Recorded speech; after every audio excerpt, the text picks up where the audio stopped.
শুধু ধনীদের তালিকা থাকবে না, গরিবদেরও তালিকা করবেন, এবং গরিবদের তালিকা করে আপনার এলাকাতে কে কে গরিব মানুষ আছে তাদের লিস্ট করে ধনীদেরকে উদ্বুদ্ধ করবেন, আসেন গরিবদের বাসায় খাবার পৌঁছায় দেন, চাল ডাল কিনে দেন, তাদের অভাব মোচন করে দেন, অসুস্থ হলে তাদের চিকিৎসার ব্যবস্থা করেন।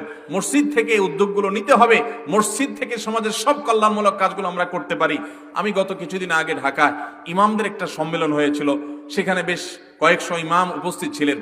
আমি ইমাম সাহেবদেরকে জিজ্ঞাসা করেছি, ইমাম সাহেবরা আপনাদের মসজিদের এলাকাতে পরিচ্ছন্নতা অভিযানে আপনারা কখনো নেতৃত্ব দিয়েছেন কিনা? আমি আলহামদুলিল্লাহ বহুবার দিয়েছি, আল্লাহ আমাকে তৌফিক দিয়েছে। আপনাদের কেউ থাকলে হাত তোলেন। এক ভাই দাঁড়িয়েছেন, আমার খুব অবাক হয়েছে। তিনি দাঁড়িয়ে বললেন যে আমার মসজিদের যুবক যে ছেলেরা আছে, এই যুবক ছেলেদেরকে একত্র করে আমি উৎসাহিত করেছি যে চলো আমাদের আশেপাশে রাস্তাঘাটগুলোতে যত ময়লা আবর্জনা থাকবে আমরা সপ্তাহে একদিন সেটা পরিষ্কার করব। নামাজের পর আমরা মসজিদ থেকে বের হয়ে যাই বড় বস্তা নিয়ে,